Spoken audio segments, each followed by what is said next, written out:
رات کو تمام ضروریات سے فارغ ہو کر میں نے بابا پردہ پوش کے تصور پر نگاہیں مرکوز کر دیں۔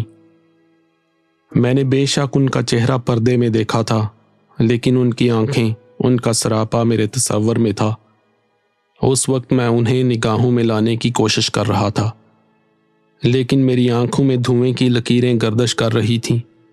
کوئی تصویر ہی نہیں بن پا رہی تھی۔ 20 منٹ تک کوشش کرتا رہا، لیکن بابا صاحب کا تصور نقش نہ ہو سکا۔ تب اچانک میں چونک پڑا۔ یہ اظہار ناراضی بھی ہو سکتا ہے کہ نقش نہ بننے دیا جا رہا ہو۔ میرے دماغ میں آگ بھڑک اٹھی۔ کیوں؟ میرے حلق سے گراہٹ نکلی۔ کیوں بابا جی؟ کیوں؟ کیا قصور ہے میرا؟ کون سا ولی ہوں میں؟ کون سا درویش ہوں؟ میں تو کچھ بھی نہیں۔ جو حکم ملا وہ کیا، اور ویسے بھی میں نے ولی بننے کی کوشش نہیں کی، کوئی طلب بھی نہیں۔ اس شیطان زادے نے اپنے مطلب کی تکمیل کے لیے میرا انتخاب کیا، لیکن میں نے اس سے کچھ نہیں مانگا۔ جن لوگوں کو اس سے فائدہ ہوا ان سے کوئی تعلق نہیں رکھا، تاکہ کہیں لالچ کے زمرے میں نہ آ جائے۔ میں یہ بے اتنائی دیکھ رہا ہوں، محسوس کر رہا ہوں، لیکن خود احتسابی بتاتی ہے کہ بے گناہ ہوں۔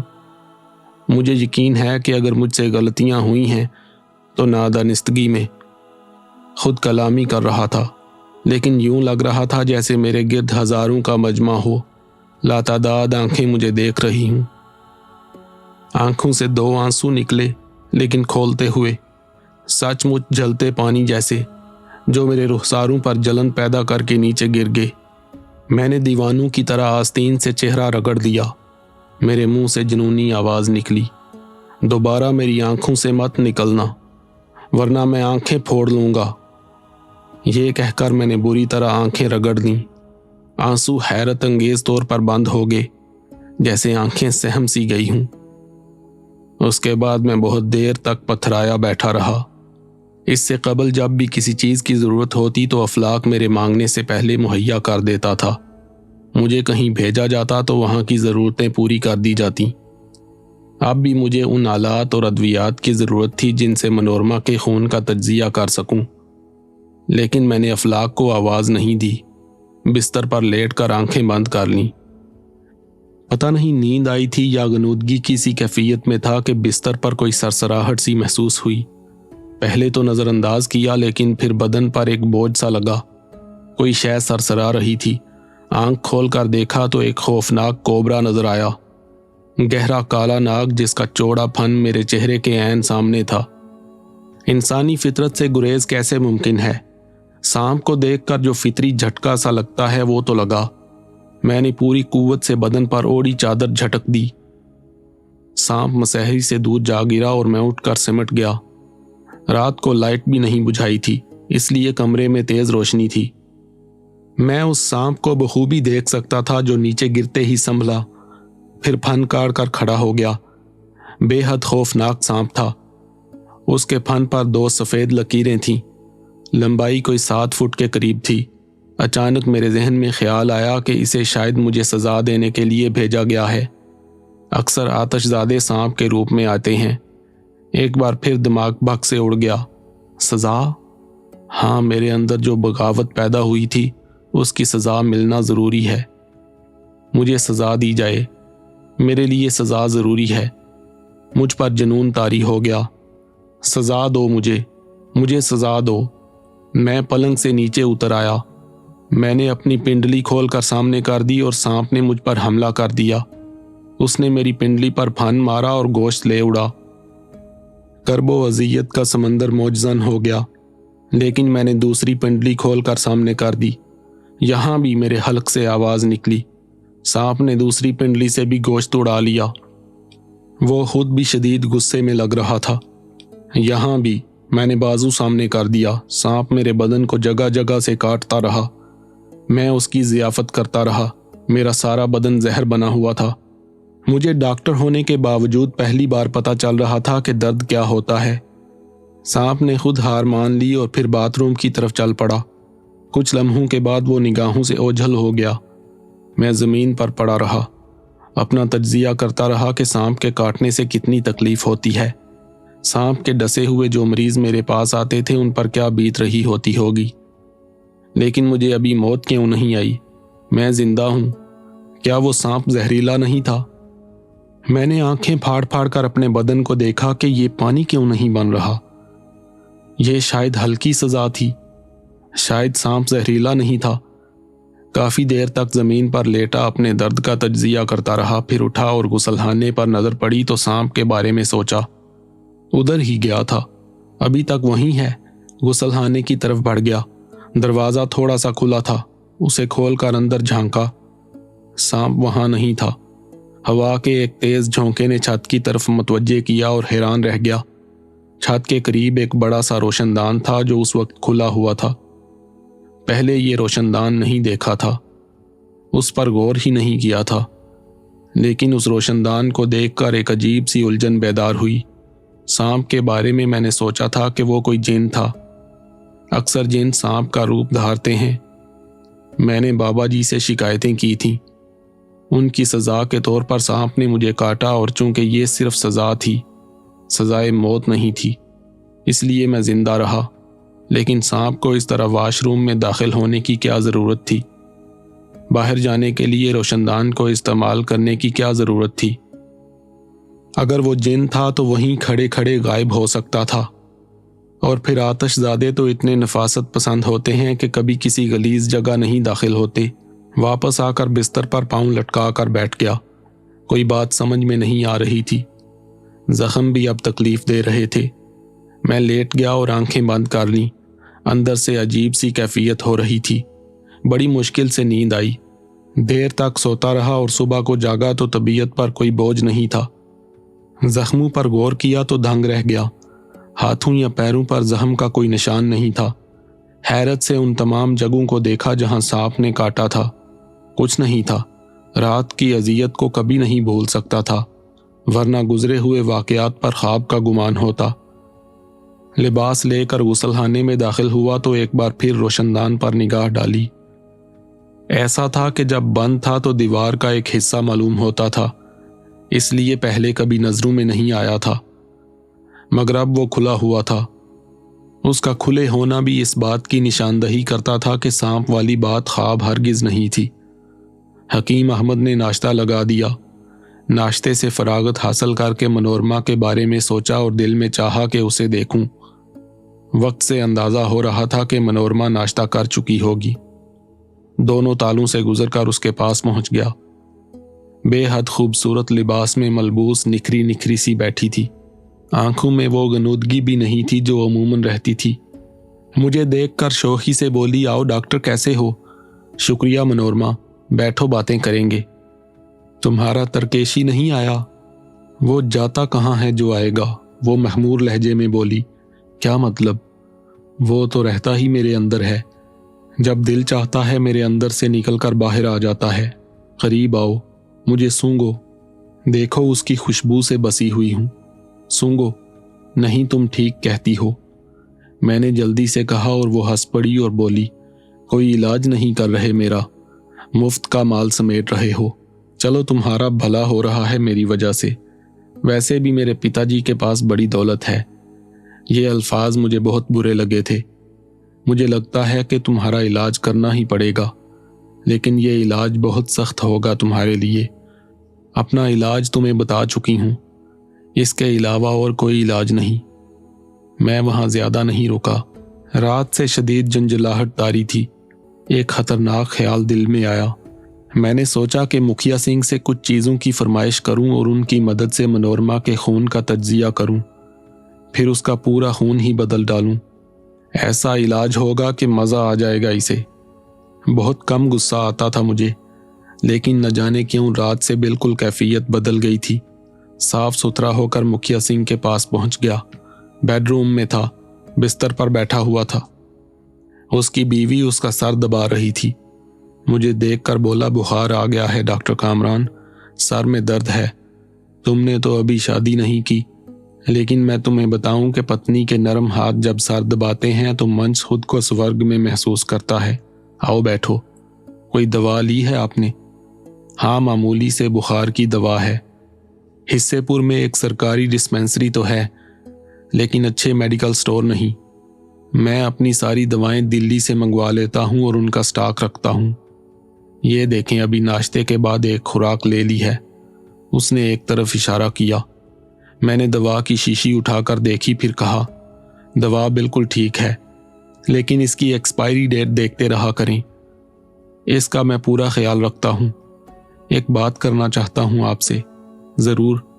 मैं हुकूमत हिंदुस्तान का एक मफरूर मुजरम ज़रूर हूं, लेकिन ज़िंदगी बचाने के लिए नहीं छुपता फिर रहा। हिस्सेपुर से निकल गया था, लेकिन पीतम को सांगी के हवाले करके एक माँ की दुआ लेने आया था, क्योंकि पाकिस्तान में मेरी माँ मेरा इंतज़ार करती होगी। आपने मुखलिसाना मेरे लिए बहुत कुछ किया, लेकिन मैं भी अब कहता हूँ कि अपनी गिरफ्तारी से ज़र्रा भर नहीं डरता।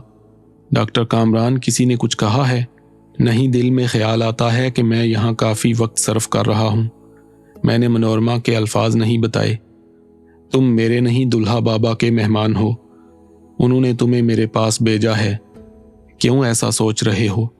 मुझे कुछ चीज़ें दरकार हैं जो मनोरमा के इलाज के लिए मंगवाना चाहता हूँ।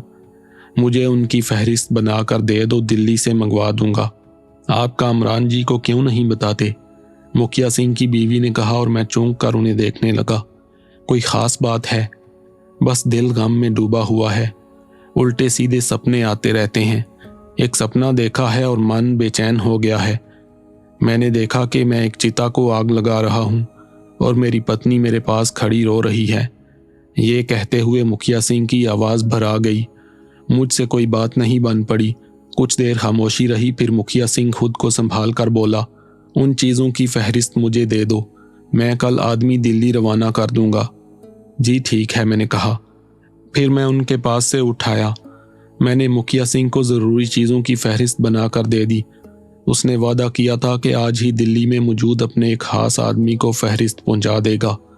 वो पढ़ा लिखा आदमी है, तमाम चीज़ें मुनासिब जगहों से ख़रीद कर ले आएगा। अब मुझे सिर्फ इंतज़ार करना था। मनोरमा ने जो अल्फाज कहे थे उन्होंने दिल ख़राब कर दिया था। चुनाचे उसके पास दोबारा नहीं गया था। यहाँ से उकता कर नसीबुल्लाह के पास चला जाता था। 2 दफ़ा बिल्कुल इत्तेफाकिया तौर पर अमृता नजर आई। मुझे देखकर पागलों की तरह दौड़ लगा देती थी। आंखों पर हाथ या दुपट्टा रख लेती। उसे इस हाल में देखकर मेरी आंखों में आंसू आ जाते। चौथे दिन एक शख्स वो तमाम चीज़ें लेकर आ गया। ये तमाम चीज़ें मुखिया सिंह ने वसूल की थी। मुझे उस शख्स के सामने नहीं किया गया था। बाद में मैंने उनका जायज़ा लिया। सब ठीक और मेरी ज़रूरत के लिए काफ़ी थी। मैंने एक कमरा लेबॉर्ट्री के लिए मुंतखब किया और तमाम ज़रूरतें मुकम्मल कर लीं। फिर मैंने मुखिया सिंह से कहा, आप मनोरमा जी से पूछ लें कि क्या वो मुझसे अपना इलाज कराना पसंद करेंगी। अगर वो इनकार कर दे तो उन्हें बेहोश करके काम किया जाएगा। मुखिया सिंह ने मुझे रिपोर्ट दी कि वो नाराज़ हो गई। कहती है कि हमें अपनी बीमारी का हल बता रही है। हम फजूल कोशिशों में मसरूफ़ हैं और हल वही बेहुदा है। आप उसकी ज़िंदगी चाहते हैं मुखिया जी? हाँ, और क्या चाहूँगा।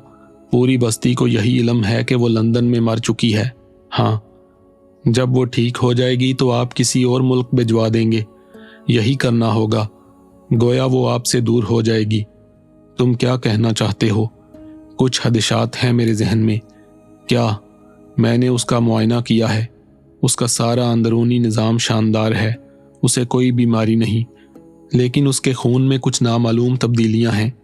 ऐसी तब्दीलियां जिनका मेडिकल साइंस में कोई निशान नहीं मिलता।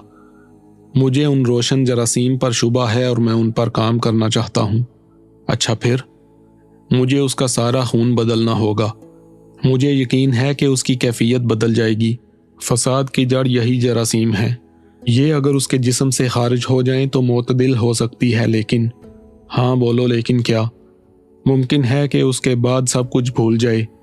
ये भूल जाए कि वो कौन है, आप कौन हैं। हमें भूल जाए, उसने सरसराती आवाज़ में कहा। हाँ, इम्कान है। इस तरह वो अपने इस रवायती महबूब को भी भूल जाएगी। ये तो ठीक नहीं होगा। वो हमें भूल जाए, फिर हमारे पास क्या रह जाएगा? वो गामालूद लहजे में बोला। हाँ, ये तो मुश्किल है। फिर क्या करें? ये फैसला आपको करना है। इजाज़त दो तो यशोदा से बात कर लूँ। मेरा मतलब है कि अपनी पत्नी से। ज़रूर। आपने मेडिकल का ये सामान इसीलिए मंगाया है? 100%। अच्छा, वो मायूसी के अंदाज में बोला। मैं कुछ और समझा था। क्या? दुल्हा बाबा ने तुम्हें मेरी तरफ इशारा किया था? मेरा ख्याल था कि वो तुम्हारे जरिए कोई चमत्कार दिखाएंगे, लेकिन उन्होंने भी छोड़ दिया। मैं अभी तुमसे मिलता हूँ। मैंने कोई जवाब नहीं दिया। दिल में कोई एहसास नहीं था। बस ये सोच रहा था कि अगर वो तैयार ना हुआ तो खामोशी से आज ही रात हिस्सेपुर छोड़ दूंगा। आगे क्या करूंगा ये फैसला वक्त करेगा, क्योंकि फैसले वक्त ही करता है, वक्त ही तकदीर है। मुखिया सिंह ने वापस आने में ज्यादा वक्त नहीं लिया, लेकिन अब उसके चेहरे पर खुशी थी। मैंने हैरत से उसे देखा तो चहकते हुए बोला, हमने जो तरकीब सोची है सुनोगे तो दंग रह जाओगे। मुझे यकीन है कि आपने कोई बेहतरीन बात सोची होगी। सुनो, तुम इसका खून तब्दील कर दोगे। वो जिंदा तो रहेगी इंशाअल्लाह, मैंने कहा। वो मुस्कुरा दिया, फिर बोला, मुझे इस लफ्ज़ के मानी मालूम है। खैर, तुम उसका खून बदलोगे तो वो अपना माजी भूल जाएगी। हम इसे खुफिया तौर पर दोबारा इंग्लैंड ले जाएंगे। वहाँ प्लास्टिक सर्जरी करके इसका चेहरा बदलवा लेंगे। मैं जानता हूँ कि वहाँ सर्जरी इतनी एडवांस है। फिर हम इसे खुला खुलम वापस ले आएंगे। मैं लोगों को बताऊंगा कि ये मेरे ऐसे दोस्त की बेटी है जो इंग्लैंड में रहता था और उसका इंतकाल हो गया। माँ पहले ही नहीं थी, चुनाचे इस बेसहारा लड़की को मैं अपने साथ ले आया। इसे भी यही बावर कराया जाएगा कि वो मेरे दोस्त की बेटी है कम अज कम। मुखिया सिंह मुस्कुराते मुस्कुराते रो पड़ा। कम अज कम वो जिंदा तो रहेगी, हमारे पास रहेगी। हम इसे देख तो सकेंगे। हमें तो मालूम होगा कि ये हमारी मनोरमा है। मैं जानता था कि मनोरमा टेस्ट के लिए खून का नमूना कभी नहीं देगी। इसके लिए इसे बेहोश करना ज़रूरी होगा, लेकिन इंजेक्शन के ज़रिए बेहोश करने में खून डिस्टर्ब हो सकता है। इसलिए मैंने दूसरा इंतज़ाम किया और ज़रूरत की चीज़ें मंगवा लीं।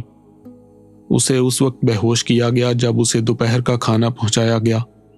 एक हल्की सी गैस उसके नथनों में पहुंचाई और वो चकरा गई। मैं मुखिया सिंह और उसकी बीवी के पीछे था।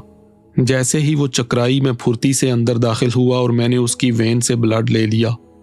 ये बेहोशी सिर्फ चंद मिनट की थी। उसने 2 मिनट के बाद ही गर्दन झटकी और आंखें फाड़कर बोली, अरे मुझे क्या हो गया था? क्यों, क्या हुआ? चक्कर सा आ गया था। भूख लगी होगी, चलो खाना खाओ, मुखिया सिंह की बीवी ने कहा और अपने साथ उसे खाना खिलाने लगी। मेरा काम हो गया था। जो जगह मैंने अपनी लिबार्ट्री के तौर पर बनाई थी वहां मैंने सारे इंतजामात किए थे। चुनाचे दरवाज़ा बंद करके मैं अपने काम में मसरूफ हो गया। बहुत दिन के बाद ऐसा कोई काम कर रहा था। अजीब सा लग रहा था। तवील अरसे से मावराई कुव्वतों के ज़ेरे असर काम कर रहा था। जो सोचा वो हो गया। इस अनोखे खून का तज्जिया करना बहुत दिलचस्प लग रहा था। वो चमकदार जरसूमें बेहद हैरतनाक थे। लंदन की लिबार्ट्रीज की रिपोर्टें भी मद्देनिगाह थीं। मेरा तज्जिया उनसे मुख्तलिफ नहीं था। ये जहरीले जरासीम दिमाग को कोई भी ख्याल दे सकते थे और इंसान किसी भी एहसास के ज़ेरे असर आ सकता था। बस ये अंदाज़ा नहीं हो रहा था कि ये बैरूनी असरात हैं या कोई कुदरती चीज़, लेकिन ये अंदाज़ा हो गया था कि इन जरसूमों का खून से इखराज कर दिया जाए तो जहनी कैफियत बदल सकती है। गोया ऑपरेशन किया जा सकता था। उस रात एक अजीब सी बेचैनी दिल पर तारी थी। सोने की हर कोशिश नाकाम हो गई तो मैं अपनी जगह से उठ गया। बस किसी कुदरती इशारे के तहत खिड़की पर पहुंचा। बाहर देखा तो एक इंसानी जिस्म नजर आया। अजीब से चुस्त लिबास में मलबूस था। चेहरा काले निकाब में छुपा हुआ था। एकदम बदन पर कपकपी सी तारी होने लगी। काले निकाब वाला, कानों में सरगोशी उभरी। वो उस कमरे के अकब में पहुंच गया जिसमें मनोरमा थी और फिर अचानक मेरी नजरों से ओझल हो गया। मेरी समझ में नहीं आया कि वो एकदम कहाँ गायब हो गया। देर तक आंखें फाड़ता रहा लेकिन वो नजर नहीं आया। अब क्या करूं? उनके कमरे के अंदर जाऊं, मगर ये बेकार होगा। अचानक मुझे एक तरकीब सूझी। मैंने तेजी से जरूरी तैयारियां की और वॉशरूम की तरफ बढ़ गया। मैंने उस रोशनदान पर नजर डाली जो वॉश बेसन के ऊपर था। ये वही रोशनदान था जिससे मुझ पर हमला करने वाला सांप बाहर निकला था। वो खुला हुआ था। मैंने उसका जायजा लिया तो मुझे अंदाजा हो गया कि उस रोशनदान से मेरा जिस्म बआसानी दूसरी तरफ निकल सकता है। بالکل ایسا ہی روشندان منورما کے اس کٹہرے کے اندر تھا، جس سے منورما رسی کے ذریعے دوسری طرف اتر جاتی تھی۔